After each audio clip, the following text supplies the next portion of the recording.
Are you gonna put the? All right, we're live, everyone, for a new episode of the Electrek Podcast. I'm Fred Lambert, your host, and I'm joined by Seth Wintraw. How are you doing today, Seth?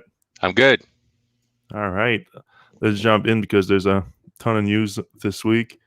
We can just pop up this. All right, we're gonna start with. How's it going with your second week of Model Y ownership? It's going pretty well. I'm getting a little bit of feedback here, but the car is fantastic. I really can't. I don't have anything to complain about. I did show the panel gaps, but I'm not a big panel gap stickler, so it hasn't been a huge issue. The car rides amazingly well. I took it off-roading a little bit. It's definitely not made for off-roading, so don't do that. Let's see what else. Carried the bikes up to Vermont pretty easily. That's about 180 miles. And of the 300-mile range, I had about 100 miles left, maybe 90 miles left when I got up here. So pretty safe distance for us. I don't anticipate having any problems in the winter when we come up for skiing and snowboarding. I don't know. I'm writing a little bit of top 10 things that I didn't think about or coming up with. We were able to charge the MacBook in the back of the kids were able to charge with the USB-C in the back, very slowly, but they kept it going. So that was kind of cool, and I don't think too many people have talked about that. I don't know. The bike rack worked fine. No problem with the hitch. It was a third-party tow hitch. No, I mean it wasn't straightforward putting it on, and I kind of showed some pictures of taking apart the whole back end of the car. I didn't because it's all like a snap together thing. I didn't snap one of the sides on, or I did snap it on, but it wasn't aligned. So I had a Tesla Ranger guy coming out to. There was like some stains on the inside of the car when I took delivery. He came out and he didn't I thought he was going to come out and try to clean it. He just had a whole new B-pillar bar, and I was like, whoa, that's crazy. Oh yeah, so it's not surprising. Yeah, the one that I rented a few weeks ago, there was a scratch on the back seat. They replaced the whole back seat. It just So anyway, while he was out, I was like, hey, I put this tow hitch on, and he was like, oh yeah, it looks pretty good. And I was like, and he's like, oh, but one thing is the back quarter panel or whatever, it doesn't snap in like you think it does. You have to I don't know, jiggle it around or whatever. So he took it off and then put it back on again, and I guess it was better. Super nice guy. Those guys, the Rangers are usually super smart, super professional. And they're obviously this guy was willing to help out in something. It wasn't his responsibility that I didn't snap the thing on right or whatever. So it was nice of him to get in there. So yeah, honestly, I think the Model Y might be the best Tesla. No offense to everybody else, but it's super fast, super smooth, super simple, great range. It has the range of a Model, S or something. Not really, but it's got huge range, and it's got space kind of like a Model X. So for us, it's the perfect car. Yeah, I mean, also it features all the latest manufacturing technology that Tesla developed, and that will make an advantage. I'm really looking forward to you testing it out this summer, not this summer, this winter on that Vermont trip. See how much more efficient it is compared to your Model 3 with. But I mean, it's not supposed to be more efficient, of course. It's a bigger car, but with that heat pump, I think even with it's just going to compensate just right for the bigger size. I think. Right. Than the Model 3 in the winter. So maybe not in the summer. Though it is. Also, that's right too. Your Model 3 is a rear-wheel drive. Yeah. And this one is a dual motor. So yeah, it's not going to balance out perfectly, but it's going to be interesting to see the difference. I mean, we like the Model Y so much. I mean, my wife and I were both talking maybe we should upgrade our Model 3 to a Model Y, because we're both saying, well, the Model Y should be mine, and my wife is saying, well, the Model Y should be mine. And so we're like, all right, maybe we should trade in the Model 3. I mean, it's not that much difference, obviously, but and somebody commented like it wasn't humane to have our dog back there. I think you can see from if YouTube viewers, you can see from the post, like there's plenty of room for the dog. I mean, she had like a bone, and we fed her water. Like it wasn't. It just seems like there isn't that much room with that picture. Oh yeah, because well, she wants to like look in front. That's why. Right. Right. So she can stand up, she can sit down, she can do whatever she wants. And there's air gets back there. So I was kind of worried because I used to have the Model S with the rear-facing child seats, and my kids loved it back there. But when it was hot, there was no like vents back there. Mm-hmm. So we would go back there and open the trunk, and they'd just be like sweaty and wet, and we're like, crap, we got basically killing the kids. So I don't know for the third row of the Model Y. I don't know how they're going to get an air duct back there for those kids that are going to be sitting back there. So that'll be interesting to see. Mm-hmm. That's some and really you cool can see pictures of the bike rack on there. It was pretty straightforward after getting the tow hitch on. One thing about the tow hitch, if you don't get the Tesla one, you don't get the tow mode. So like when you hit reverse, it thinks that there's something behind it, and it's beeping and stuff. But once you're driving, it stops. There's no beeping, there's no like warnings or anything like that. But obviously if you're going backwards, it thinks there's something behind you, and it's like beeping. So that's not. And obviously you can't see perfectly out the back with bikes behind the camera. Yeah, that's to be anticipated. All right, moving on. What was probably the biggest article of the week we had is Tesla launching its own car wrapping service, which is basically like putting a vinyl coating on your car. So there's been a lot of talk about that lately, especially regarding the Cybertruck, since Elon said that you basically you change a bit this tune yet, so makes it look like they're not even sure what's exactly going to be available yet. But a few months ago, Elon Musk said that the only way to get the Cybertruck in a different color than the natural steel color is going to be to wrap the Cybertruck. Then more recently, he said you're going to be able to get different color with it by just eating the steel body. But he didn't necessarily said that that's going to be a service that Tesla's going to offer, though I'm not exactly sure how a third party would offer like a full like coloring through service with a Cybertruck. But now the interesting part is that this week Tesla launched its own car wrapping service in China. It was announced to Tesla's official customer service Weibo account, and they basically said that for starting with 5 cities, with more coming later this month, they're going to offer car wrapping through delivery centers and service centers.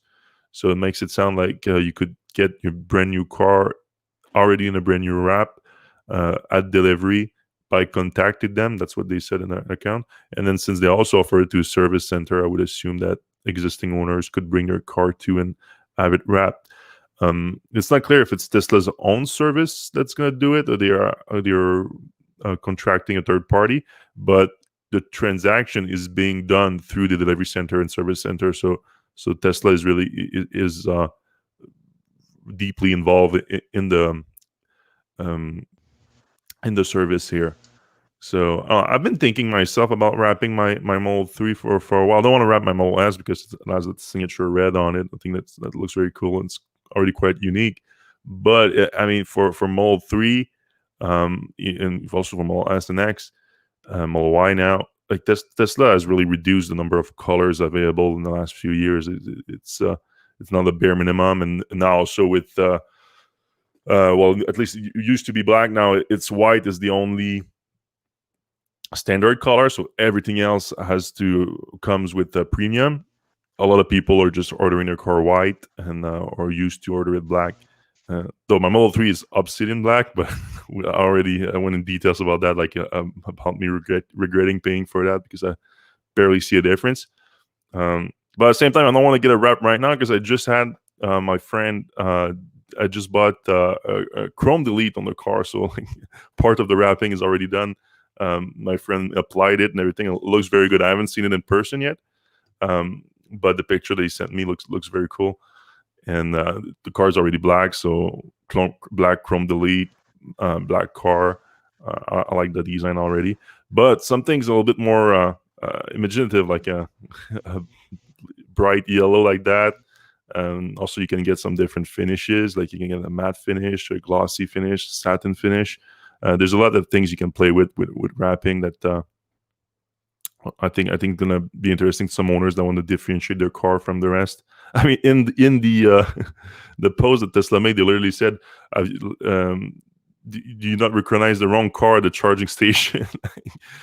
So they know what they're doing here. Have you ever thought about wrapping your car? Not really. I mean, like I think about it, but not something I would, I don't know, pay a lot of money for. But you do bring up some good points, and it's certainly interesting if Tesla's doing this in China, that they would bring it to the U.S. and Europe. It's kind of, I mean, if you think about it, it's a little bit like Apple. Like Apple doesn't offer a ton of iPhone colors, right? They offer like 4, something like that. But Don't the like, cheapest one have more color option now? yeah, too? but then it goes up to like 6 or something. I mean, if Mhm. you add those, then there's 10 or something. But most people kind of differentiate their iPhones with the cases, and that's kind of like what a wrap is, I guess, in this case. So Also, the case protects the iPhone, and the wrap also protect the paint too. right.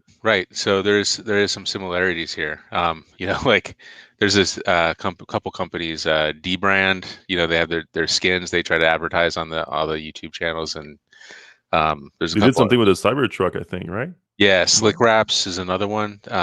And they have stickers, and they make them exactly fit your iPhone or whatever Android device, and they charge like, I don't know, $20 or something, and the actual, like they told us, like the actual cost for those things is like 12 cents.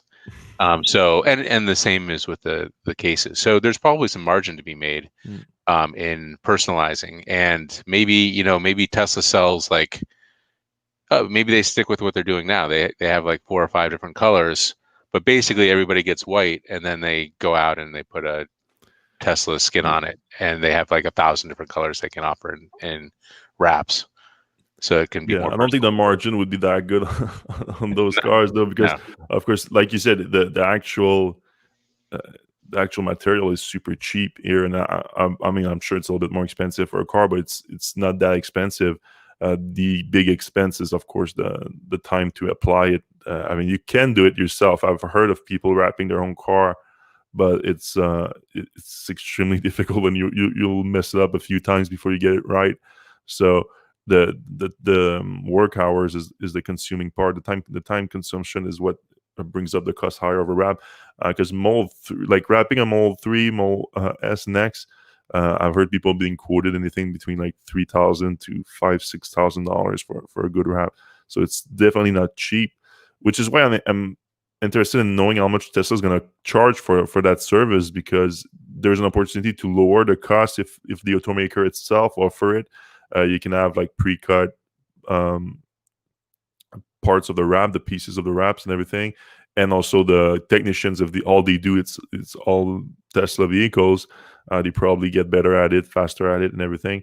So there's a chance that would lower the overall cost of wrapping a new Tesla.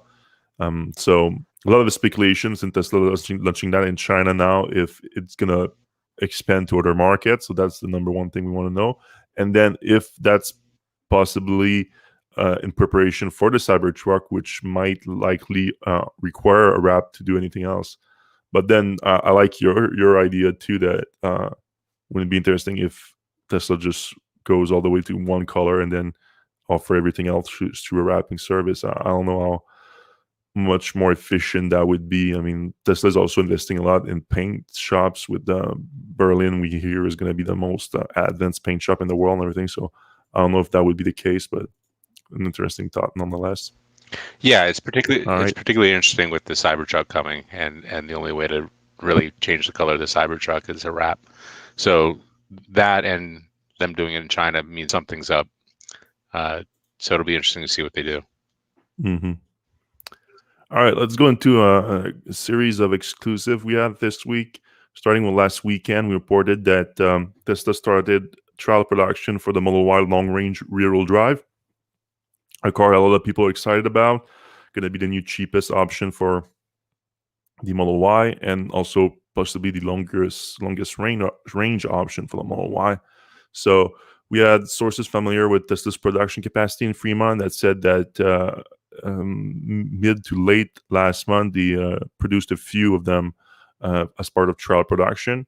Of course, the Model Y long range rear-wheel drive is not by any means a car that's going to be difficult for Tesla to produce, since they already it's basically the car that you have said that they've been producing for a while, but with one fewer motor in there. But they still need to go through to produce a few just to validate the process, and then do like EPA testing on it and all the jazz. So that's what it's been done with those trial car that were produced last month. And so I would expect that within the end of the month, Tesla's going to open orders for the new version of the car, and hopefully we see actual production start next month. So deliveries, I would say probably mid to late September. And we think that'll have like a longer range, just based on the Elon model. said, Elon said significantly more than 300 miles, and the price we don't know for sure. Like we talked about it last week, the 48,000 that showed up in the long calculator, but Elon said closer to 45. So we'll see. Yeah, 45 seems like a good spot. That then it starts kind of hitting up against like the Kia Niro and the Hyundai the Kona and the Niro. I mean, it's not really Chevy Bolt territory, but it's like the higher end of the other like electric vehicles that are pseudo SUVs. Yeah, and a lot of people have issue calling the Model Y an SUV. Right. All right, another exclusive, an expansion of Tesla's retail presence in new markets. So again, sources familiar with Tesla's sales effort, they told us that Tesla, even though like if you remember, Elon has been pushing this online sales thing. Last week we reported on him saying that he believes that one of the reasons why Tesla's demand has been strong throughout the pandemic is that Tesla is mostly on sells online instead of dealership, which helps. And we all remember the debacle of last year when he said that Tesla was moving 100% online sales and closing all the stores. So that didn't really pan out. Like Tesla actually grew its sales presence since then, and it's growing a lot more just now. So a few sources pointed out to us that Tesla has started a bunch of new hiring in specific region where they didn't have a sales presence before.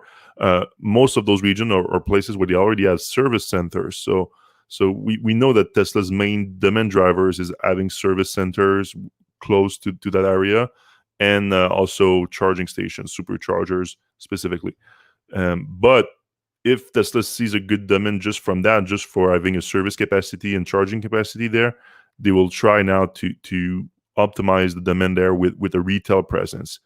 And so like you can see why. I mean, and the retail presence, of course, Tesla is moving more towards like places with a lot of foot traffic and everything like that. So you can imagine someone that sees a lot of Tesla now in the neighborhood, and then they walk into a mall or something. They see a Tesla store, and they're like, I've seen a lot of Tesla. Let's go check them out, see what they're about. So that's a little bit what Tesla is trying to do now. So one of the few markets we've found out about is Tucson, Arizona. So Tesla already had a service center there. Now they are opening a new store. El Paso, same thing. Milwaukee, same thing. And then Smithtown, New York, that's on Long Island. So Tesla has been kind of like going east on Long Island for a while. I think they already have 2 or 3 stores and service centers there. But Smithstown is a bit deeper in Long Island, and now they're looking to hire people and open a store or a gallery there. In Canada, we have an expansion too here back home. Laval is getting a new store. For the long-time Tesla fans in Quebec, you remember that the first place that Tesla had in Quebec was actually in Laval, which is an island just north of Montreal. But when they opened this giant store in Montreal a few years ago, they closed the location in Laval. But now they are opening a new one back up, which would be very good. Especially if Tesla really needs to increase its service presence too in Montreal. I mean, that store is a big store, is a big service center too. But Montreal is just so big. You have the island, you have the North Shore, you have the South Shore. So now Laval is going to be a good taking some capacity for the North Shore. Would be nice to see Tesla on the South Shore too. The other place in Canada is Ottawa. The capital never had a store. It did have a service center, but now it's going to have a store too. Also, Tesla is doing some EV hiring in Asia, Singapore, but mainly China, of course, with the Gigafactory Shanghai now producing a lot of cars. They need a lot of people to sell them, and they are hiring literally like hundreds of people in the sales staff right now in China. Also, I'm keeping an eye on France. Tesla hasn't had a lot of luck in terms of the demand in France, but they are hiring like crazy right now for sales presence. So it would be interesting to see if it's pay off for them. It pays off. All right, next exclusive that we had was a production increase in Fremont factory. We've been reporting over the last few months that Tesla is doing some upgrades at Fremont factory in preparation to increase the output, especially the output of the Model Y. We've been talking about this new tent that came up next to the GA4 tent, General Assembly for production line. So they shut down late last month the GA4 line to be able to do some upgrades. And now they reopen it up, and we have a better idea of what are those upgrades. So they're mainly they're basically a parallel line on that GA4 line. So that doesn't necessarily mean like a double of the capacity of the line, but there's going to be a much more capacity. What was already by Elon's own word the most productive line that Tesla had. So that's exciting. Then the 4.5 line is actually not. Another general assembly line, but a subframe line. So the idea is that what we're thinking right now, based on the information we got, is that the new tent with the subframe line is going to feed this new double parallel line in the main tent in the GA4 tent. So it's exciting. A production increase, especially from all 3 Model Y again.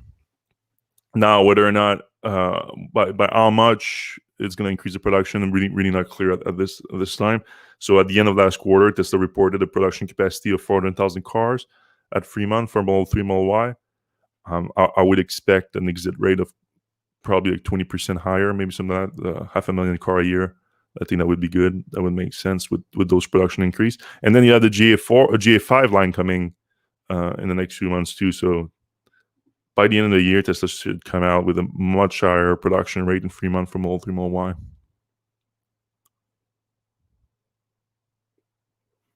All right, the Model Y got a tiny little change that's going to help people a lot. It's on the doors, the electronic button to open the doors got a new sign on it. So that's really for the Tesla owners out there. I don't know if you had that issue, but sometimes, like if you have new passengers in your car, never been in a Tesla or something like that, they would have a tendency to go for the manual release. That's more on the flat part of the doors. We can see it here. Yeah, I have that problem quite a bit, and and a lot of people thought that button was the windows. Yeah, that too. That's also a problem. I mean, because look at the sign on the doors on the windows, and look at the sign on the door opener button. So, like extremely similar. Like, and that line doesn't mean anything to most people. If it means something, you're right. It means the windows for most people. So why is that an issue? Is because of course Tesla has frameless doors. So you want the window to go down a tiny bit before opening the doors. Otherwise, it gets stuck in the frame, and if you push too hard, you could break something. And the manual release does detect that and will pull the window down. But the difference is that once you pull the manual release, the door just unlatch, so you can push it right away, even if the window hasn't come down yet. And it comes down quick, but just you can be quicker than the window.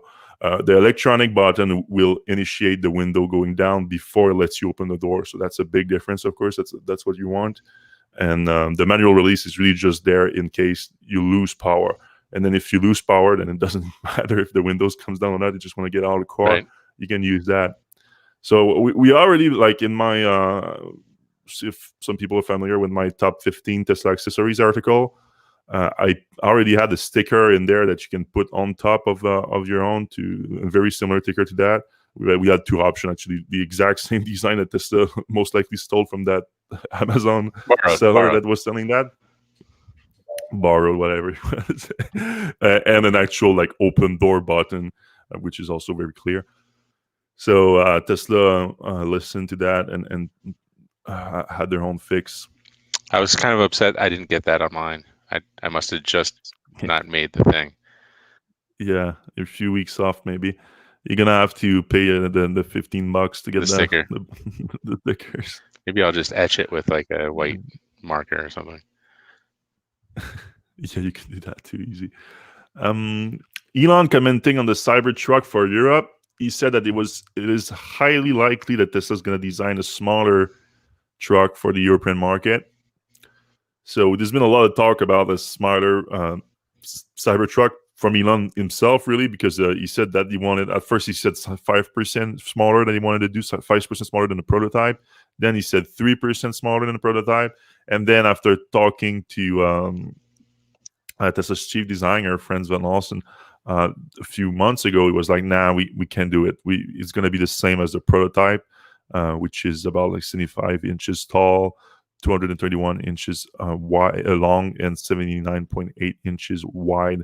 So about the similar size of some of the bigger version of the F-150. And it's going to stay like that. But for the European market, which of course normally likes smaller vehicles and they don't like pickup trucks much, now Elon said that they're going to likely make a smaller version for it.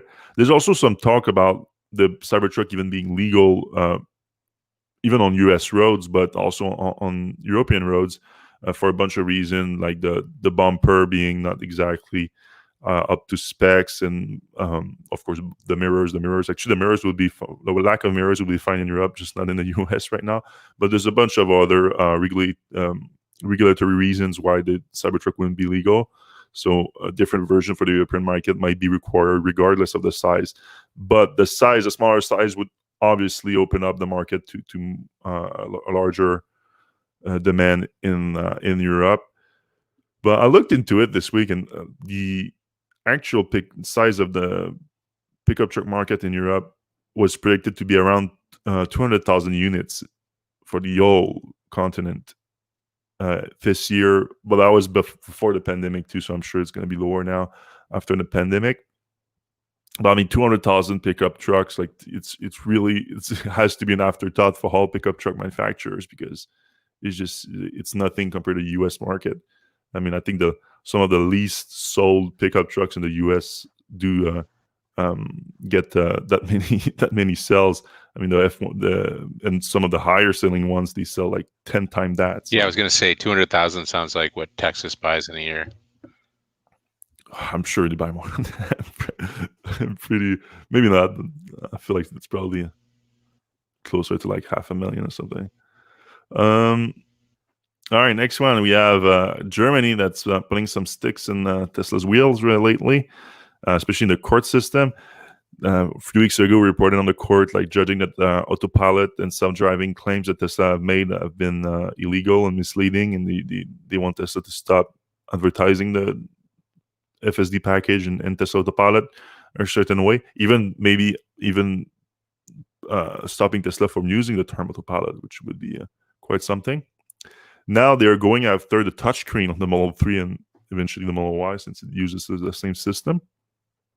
So the issue here that they have, and actually it's it's the fault of one guy in particular. So one guy in particular last year in a Model 3 got into an accident, and he said he got into an accident when he was using the touchscreen to change the wiper, um, the strength of the wiper, Speed or something. the speed of the wiper. Yeah, the speed of the wiper. And he said he got in an accident because of that. And then because he said that, the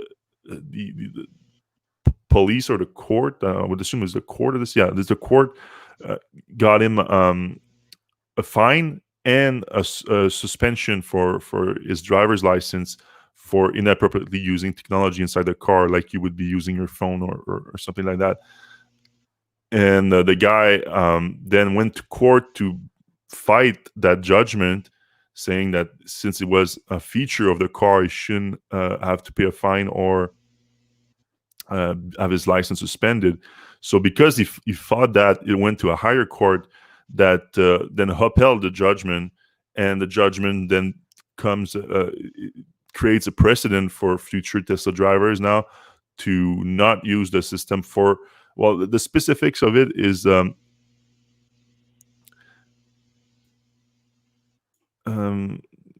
so it's really about the wiper system, because it's anything that's critical to operate the motor vehicle via the touchscreen.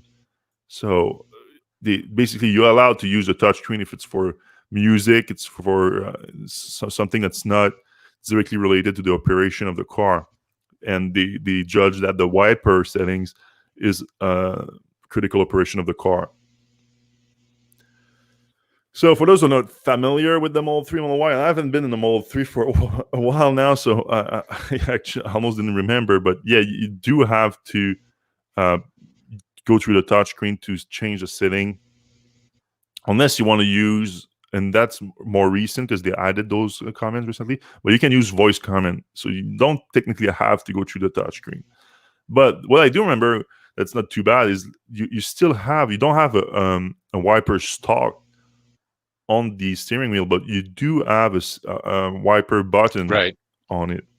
So if you press it once, you get one wipe, and then if you hold it, that's how you get the cleaning fluid that comes up, and you can clean your windshield. Yeah. And when you do that, the functions pops up on the screen, right? I don't know if they pop up on the screen, but so my Model 3 doesn't have a great sensor for when rain is coming. It has no sensors. Yeah, that's the whole point. The Tesla use now on the Model 3 Model Y, they use the autopilot cameras. Right. So they use their own neural network to detect if there's rain or not. Because normally, it's not ideal, because the rain sensors on most cars these days, they work perfectly fine. Right. So Tesla didn't want to use that. They want to use their own cameras. Right. I think they probably didn't want to pay some patent money to whoever did the licensing deal or something like that. Right. Yeah. But so it's not as good on the Model 3. So what I do is I just press the button whenever I need a wiper, and then when I'm at a stop or something, I'll set the wipers to be, because it is a little bit hard to do it while you're driving, like the whole setting the speed or whatever.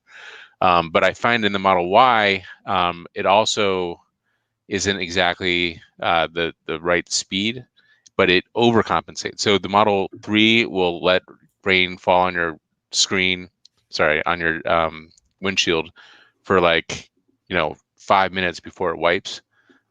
It's way too long. Whereas the Model 3, a little drizzle comes down and then it starts going crazy. So Tesla's not perfect there yet, but I would rather them err on the side of the Model Y, which is overkill, than the Model 3, which is sometimes I can't see anything. Mm-hmm. But in any case, you can just push the button. My wife actually didn't know about that, so she's driving around without that knowledge. And that wasn't good. Yeah, and I'm sure probably this owner in particular didn't know about it too, because I'm pretty sure, again, I'm just back now, and if you see the difference background on me right now, it's because I'm back in Quebec now. I'm in quarantine for 2 weeks too, so I don't even have access to my car. But if I do remember correctly, once you press on it for just one wipe or the hold to get the clean windshield, you do have that screen that pops up at the bottom left of your screen, and then you can choose the speed too from there.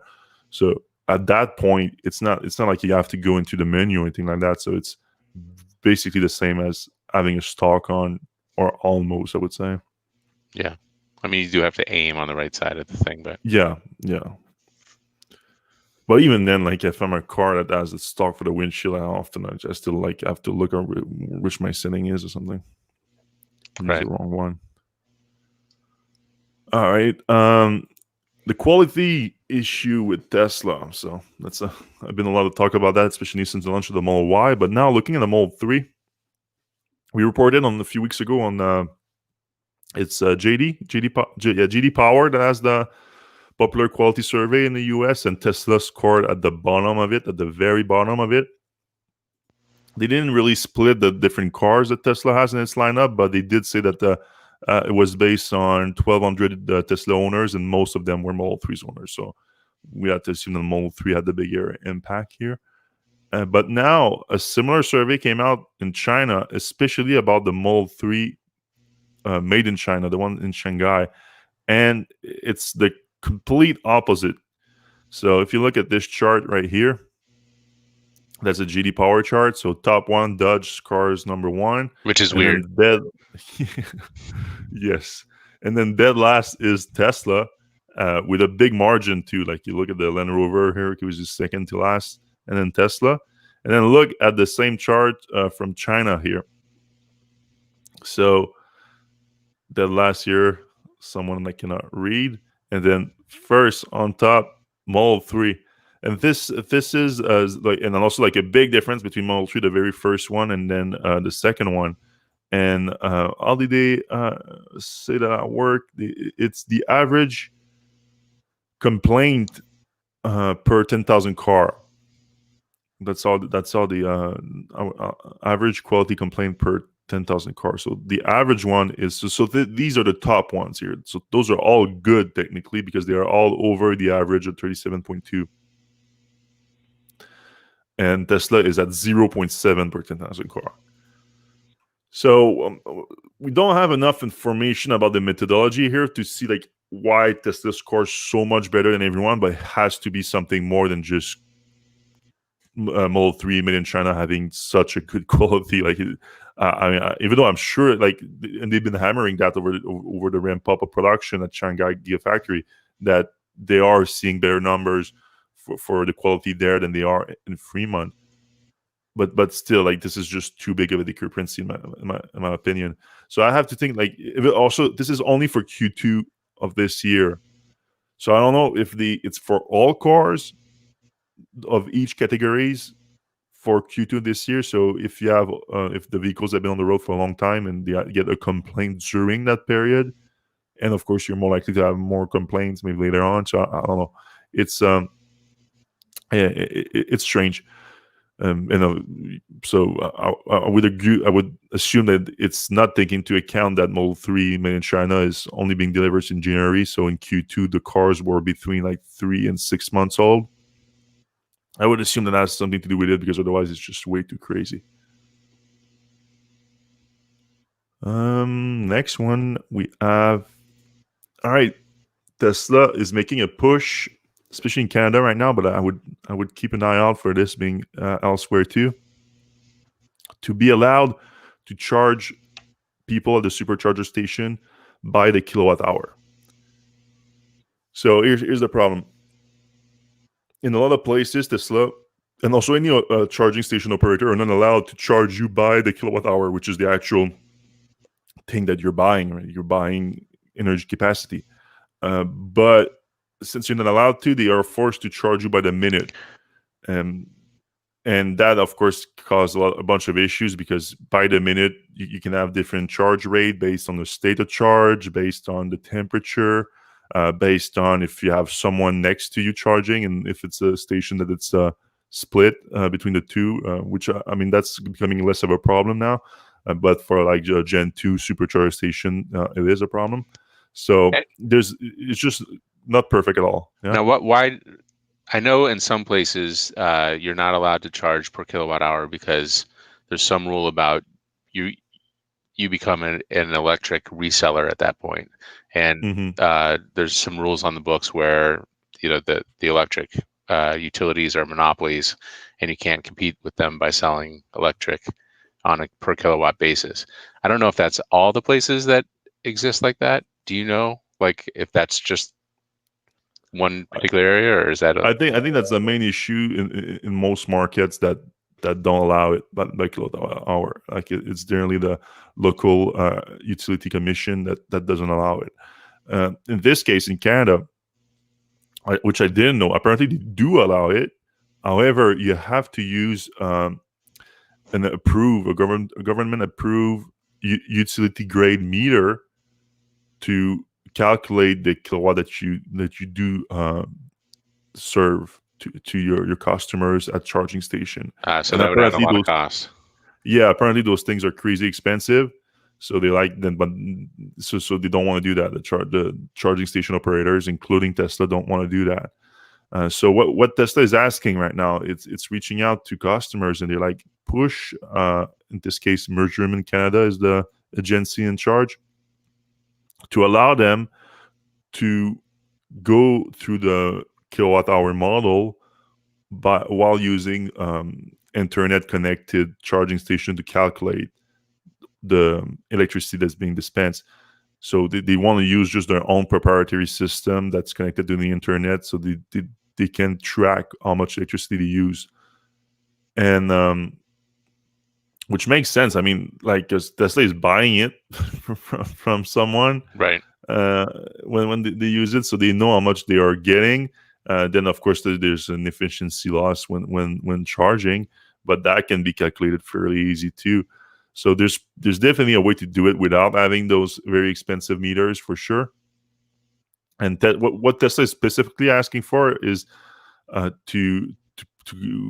for owners to reach out to Measurement Canada and ask them to pause the current rules that force them to have this meter, and allow them to use their connected charging station to calculate the number of kilowatt hours that are being dispensed, until they put out different rules that are more sensible and don't require that meter. So this is for the Canadian market. They sent out an email this week, but I would expect, if that email was from Tesla's policy team. So if the policy team is right now like working on a new standard for that, I would assume that other markets are gonna see a push for that too, because it's not just in Canada. There's many markets in the US that have that too. It's just states by state in this case. And I don't know about Europe, but I wouldn't be surprised if your market in Europe is the same. I wonder if it's like the gas gauges, where the agency has to go to come over and check and make sure that the gauges are correct. Doesn't seem like you would need to do that with electricity, because it's a kind of a solid state thing. Like, you're not gonna. There's no way to like kind of juice the meters one way or the other.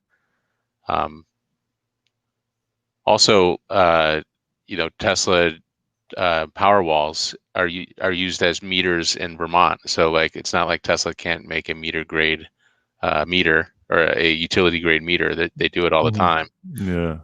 So that's a good point. Yeah, I'm surprised that that's an issue. Mm-hmm. And while we're on the subject, in Canada, just today, the Tesla launched its Model 3 and Model Y leases in Canada. So I was surprised actually to find out that the Model 3 leases were never launched in Canada, even though they were launched last year in the US. Model Y makes more sense because it was just launched in the US, and the car to purchase was launched just a few months ago too in Canada. So it makes sense that the lease would come a little bit later. But the Model 3 lease is the first time that's hitting the market, and it starts at $474 a month, and that's with $5,250 down. So significant cash down here. But your monthly payment is not going to be the cheapest way to get into a Model 3. So that's good news. For the Model Y, it goes up to $724. Of course, the Model Y is a lot more expensive in Canada because it doesn't have the same access to the federal incentive that you have for the Model 3 due to the base price of the car.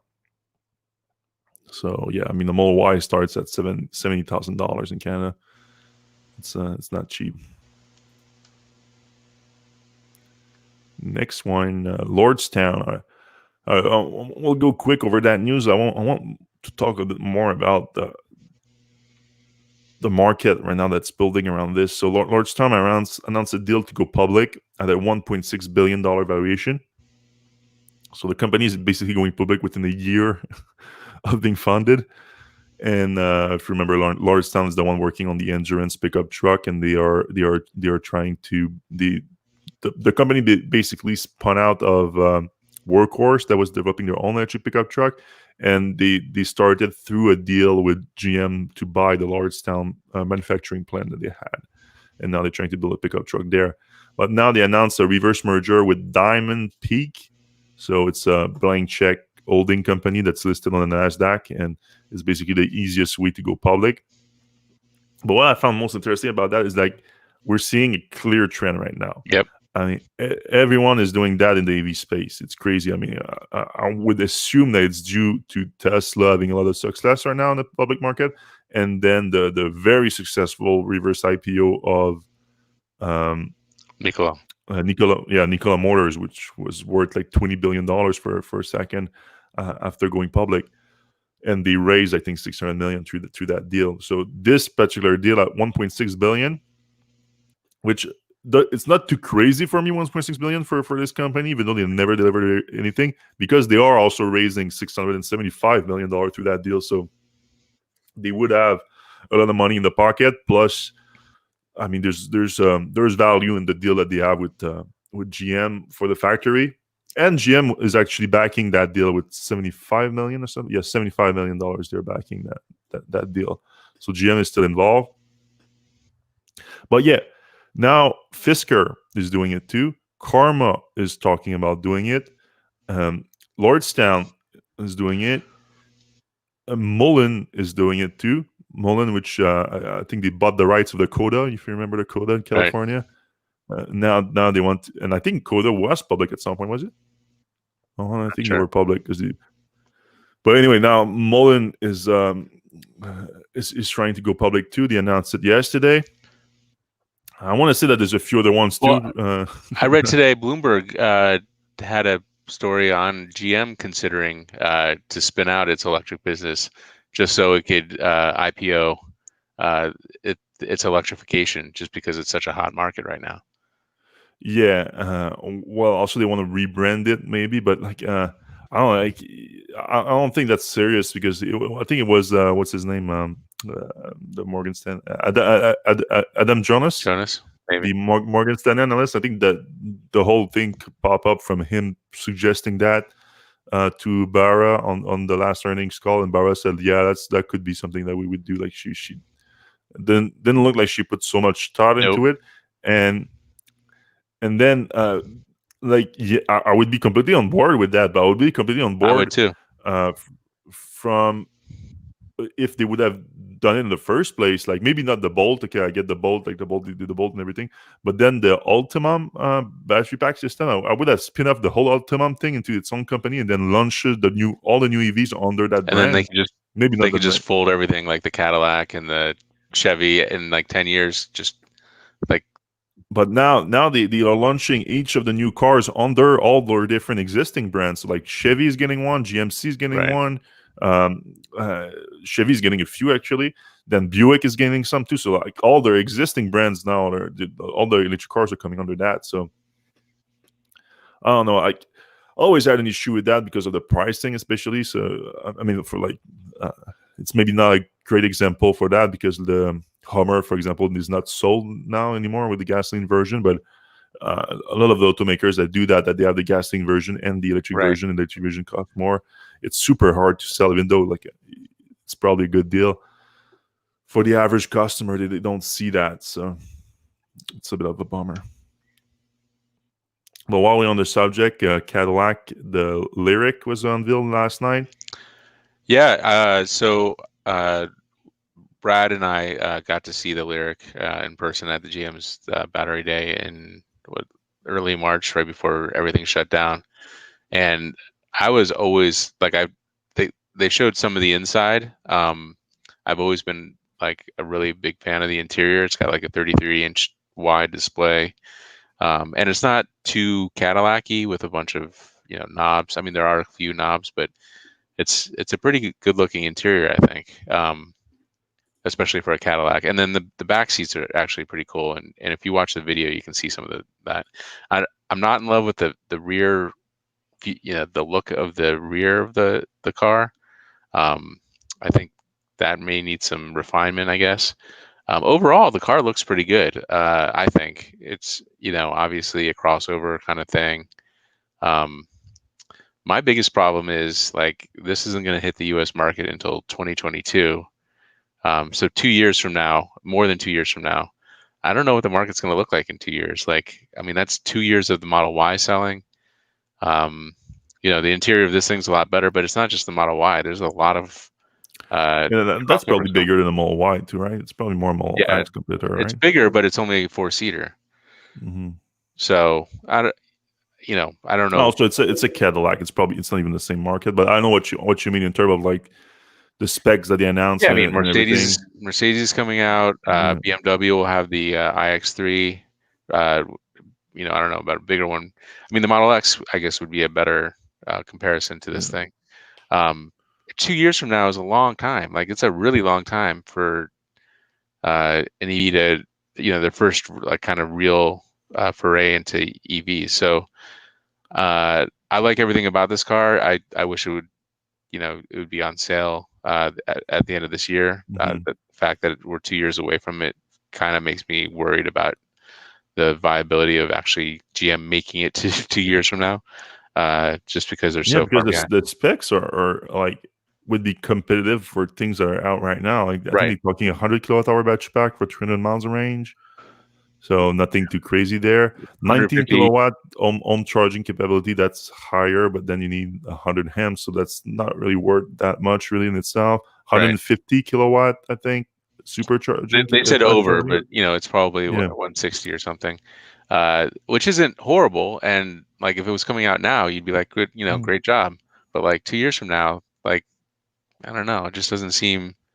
It seems like they're too slow. Like they need this car to be out like next year, like at the latest. And the fact that they're not even going to have this out for 24 months from now, that doesn't feel good to me at all. Yeah, they're just too slow. Legacy, But you like the design. Oh, well, that's the other thing too. That's a show car, right? They said it was going to look close to that, the production, but it's still just a show car. Right. I mean, I think it'll look pretty similar to that. Hopefully the back changes a little bit. But I mean, here's the other thing, and they said this on the video. If you watch, and you can watch the replay, they were like, "This is the new Cadillac. This is all Cadillacs are going to kind of come from this car."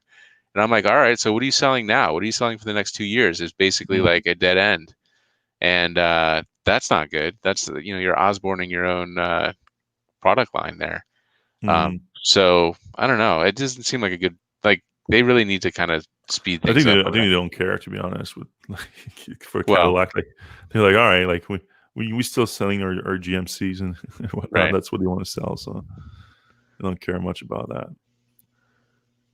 All right, the Audi e-tron is getting a decent update for the 2021 model year version. Biggest one is on the price, $9,000 price cut for the base version. So that's something. A slightly higher range too of 18 miles more, and that has been the main thing for all the people. You don't like the efficiency and range of the e-tron. Now it's getting a bit of a bump, but the price is the big change here. So now it starts at $65,900 for the base version of the e-tron, and that's before incentive. Of course, Audi still has access to the $7,500 federal tax credit, so that would bring the price down to just $58,000. And then you have also your local incentive, so you can definitely, with even like a few option, get that car for less than $60,000, which I mean, people have been putting that car against the Model X a lot. And they see like it doesn't compare because the Model X has more cargo space, better range, efficiency, and everything. But now, while that's still all true, the price is now much lower than the Model X now. So it's completely different ballgame now. So you people that cannot afford the Model X can afford that car. So completely different market. But yeah, the range bump too is great too. 221 miles of range. So not too surprising, because we've been saying that with a 95 kilowatt hour battery pack and like 80 low 80 usable kilowatt hour capacity, and they were being very conservative with that buffer. And now I think they are learning, like, okay, we don't have to be so conservative with it, and they are letting you use a bit of that energy capacity. But here you have all the different lineups. So yeah, 65 is the start for the premium version, which is kind of it's a weird way to call it the base version, the premium version. But the other one is like premium with convenience package and premium plus and prestige. So you can rack up like an $80,000 bill on that thing pretty easy if you want to have like the heads up display and the leather package and all that stuff. But the premium, which is again the base version, is still coming like quite well equipped too. And then of course the 2021 lineup also has the Sportsback now coming with it, which funny enough now doesn't have a longer range than the e-tron anymore. So with the efficiency gain that you get from having a Sportback, Audi at first announced that they would have a longer range than the normal e-tron, but now with the range boost that the e-tron is getting, it's not affecting the Sportsback. So I was kind of surprised by that. To be fair, it's only a 4-mile difference, so it's not a big difference, but still, like, I was surprised. And this one also comes a little bit more expensive. It starts at $69,000, but not a big difference, like $4,000 for between the less than that. Yeah, because it's 6.5, not $3,200 difference. Well, yeah, a decent upgrade really for the 2021 version. Yeah, Audi fans are gonna like that.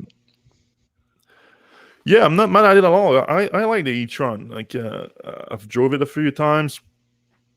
I've always been a big fan. It's like very much if for people that are used to luxury SUVs, and the Model X really don't fit their description of that, which I understand. Like, a lot of people don't like the touchscreen AV user interface. Well, I wouldn't say a lot of people. Some people definitely are. And then they don't like maybe the Falcon wing doors or the sport and interior and all that stuff. I mean, with the e-tron, which it's true luxury SUV, I mean, you can have the massage seats in there and everything. It's much closer to that. It just happens to be electric. So I think they're gonna find a good market for it. Now with the price cut, they already had a good market for it in Europe, like several European markets, especially Norway. In Norway, they've been best-selling vehicle there for a while now. So good for them on that. But in the US, it didn't catch on as much.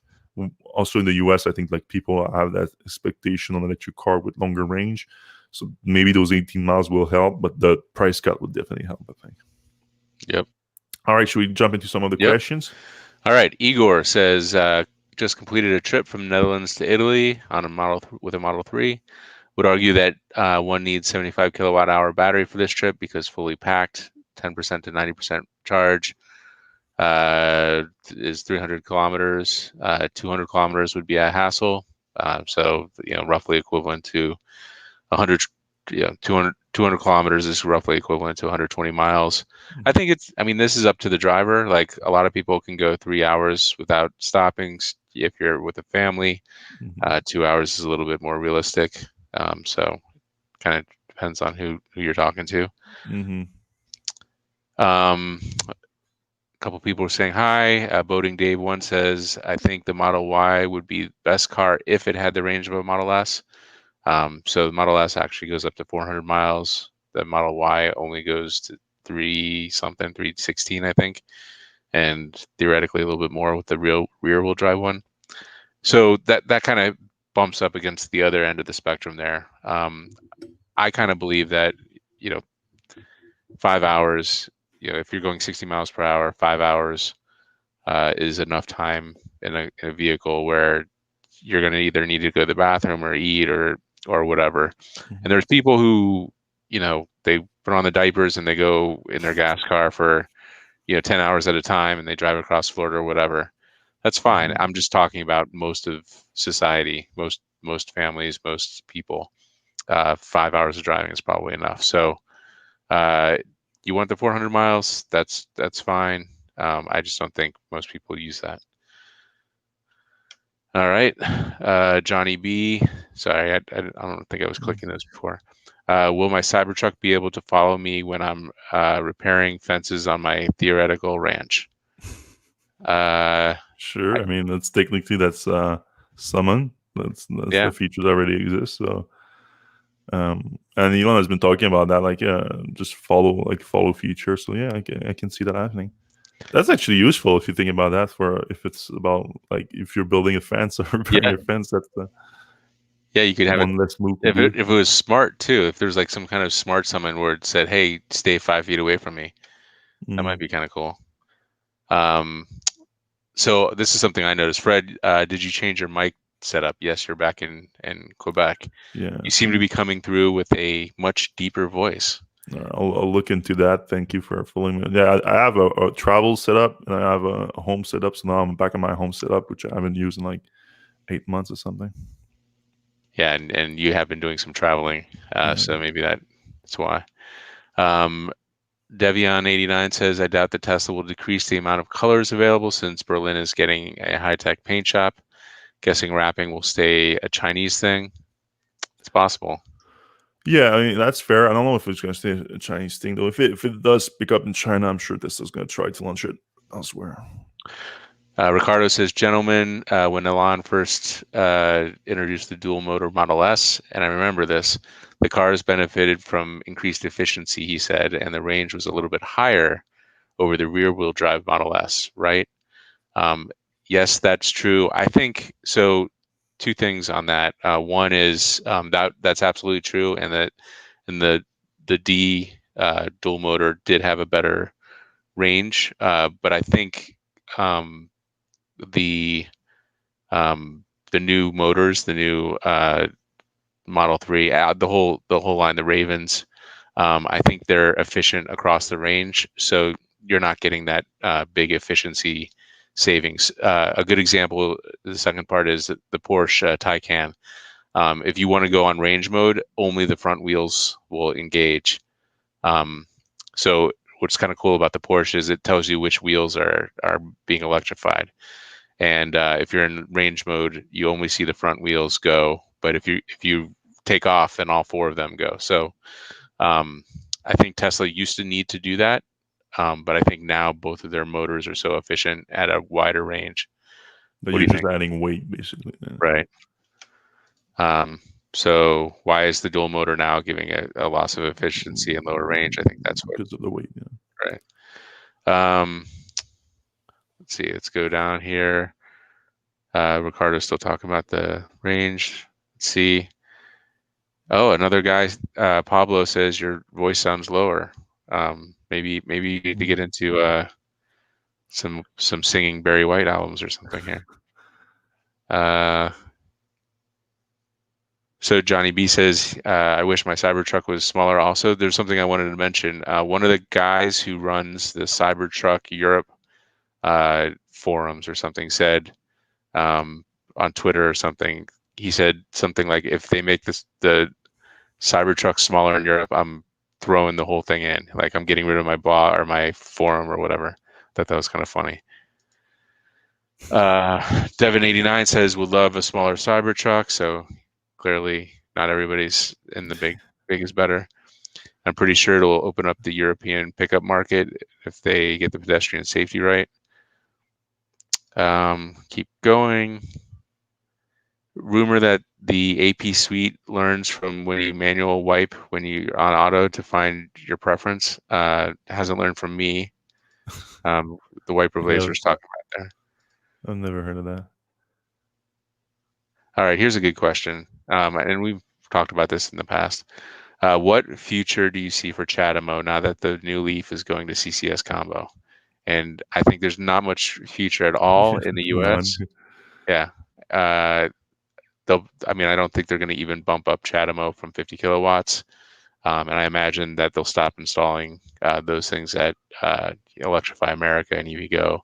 Although, and we talked about this before, the only way to charge at Electrify America is with the CHAdeMO adapter currently. Obviously, in Europe, there's a different adapter. Yeah, Tesla's been sitting on their hands on that front in the U.S. Like, I don't get it. It's kind of frustrating.